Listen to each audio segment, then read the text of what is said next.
Hey there, Georgie here with Ukraine Matters. A whole series of slaps have been delivered to Vladimir Putin, the person that want to see world less democratic rather than more. You can say it's four horses of the apocalypse that came for his souls here. And the first one is sort of a combined. One is obviously President Zelensky. His unwavering stance on the political stage about building a stronger Europe, building a stronger and independent future, working with Europeans towards a more united vision for what the future of Europe could be, and uniting them in this pro-democratic narrative following the example of Ukraine. And just recently, we had a big speech by Prime Minister of Canada, Mark Carney, on the Davos World Economic Forum stage. We're gonna have a separate video to view it all because every single minute of it is just pure gold. But I recommend you just Googling and listening to it. It's fantastic. But in the same aspect, they both outline the importance of the new world that is built around these common narratives, that the actions must be taken. And there's already serious discussions starting with regards to what kind of world should there be. Specifically for Europe, the big challenge is transitioning from the peacetime world to the wartime world, where the hard power is raising both in Europe and also overseas. The discussion right now is about using the coalition of the willing, the countries that are actually decided to stand up for democracy and send in that help for Ukraine, to make sure that they are becoming sort of the core for the future alliance of the states that would actually stand up for each other and integrate both militarily but also politically. Now, there is obviously a lot of issues with this. I, as Europeans, see them firsthand. We still, in Europe, are very far away from realizing that the world needs to be different and that we need to be more independent. We need to look after ourselves and our future, unless we're gonna just get put on the dinner table and just eaten piece by piece. So that is a whole another question. And as I stated, Zelensky and Mark Carney are working here hand in hand to bring this part onto the world and the allies specifically. Second blow came from the newly appointed Minister of Defense of Ukraine, Mikhailo Fedorov. There has been now more expansion of his vision of what he sees for Russia and Ukraine in their war and how he sees Ukraine going forward. And it is truly devastating for anyone that is Russian and is still considering going to Ukraine.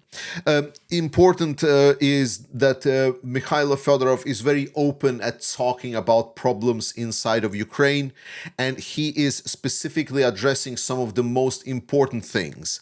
He underlines that there needs to be review of the management process and improvement of that management process. He outlines that management must be built around those who are capable of achieving defined goals. If people do not demonstrate measurable results, they can't remain in the system.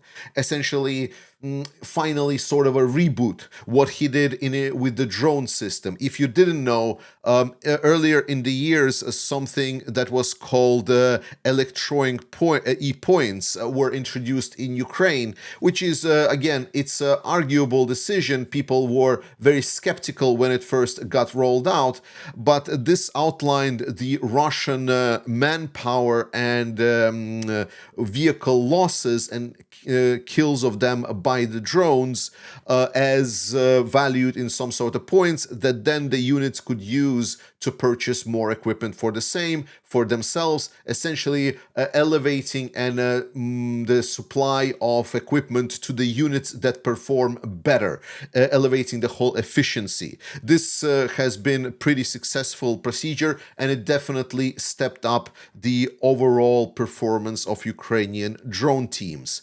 Now, with the same kind of attitude and philosophy, we will see something like this approved in the Ukrainian Ministry of Defense. Fedorov also outlines that Ministry of Defense needs to be more than just purchasing weapons.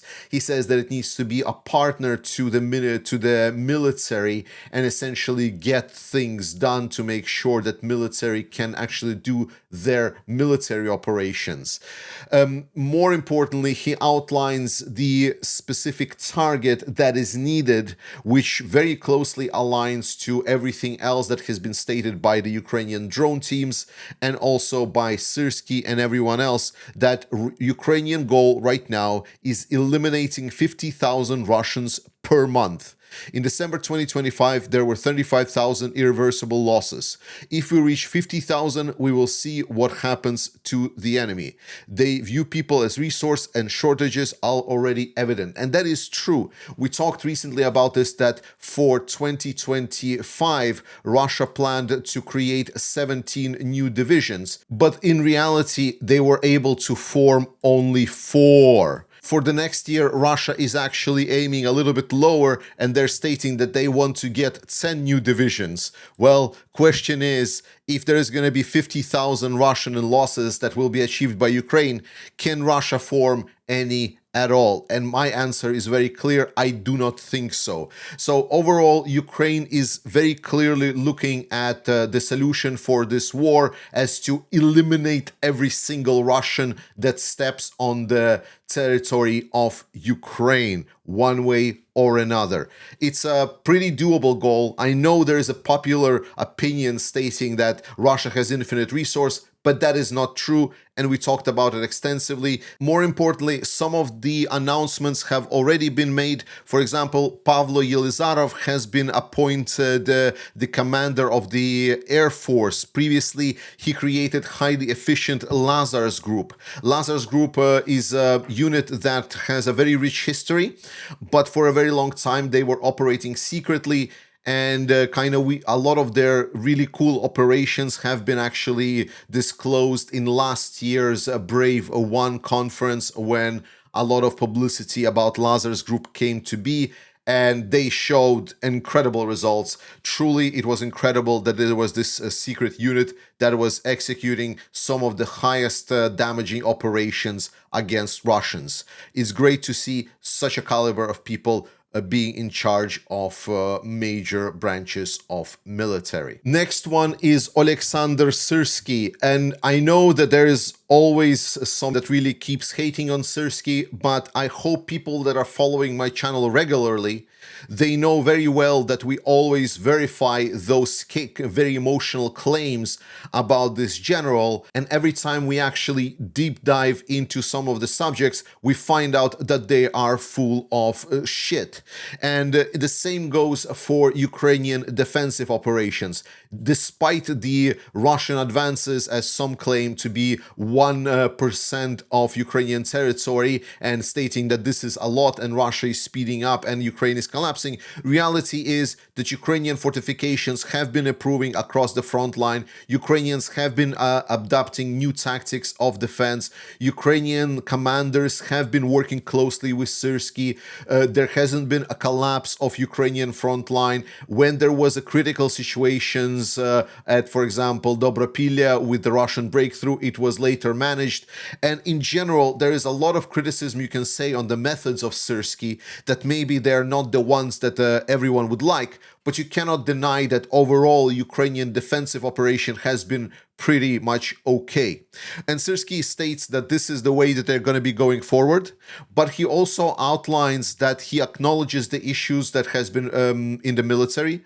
He states that actually mobilization efforts in Ukraine have been improving, that the some of the changes to the way people are being invited to join military, focusing more on volunteers, getting some digital component in, allowing the individual brigades to hire people themselves, so when people get mobilized, then they can join a well-known unit and get trained by that unit, rather by some kind of a guy that never was actually serving in the military. So there has been a lot of really good changes, and the changes to the core system as well have been very good. The first stage is now complete. Second stage of reforming is now ongoing, where units are finally getting stabilized, so there is not that big of a spread of different parts of different units, but it's a long and painful process. Ukrainian military is a structure with a lot of issues.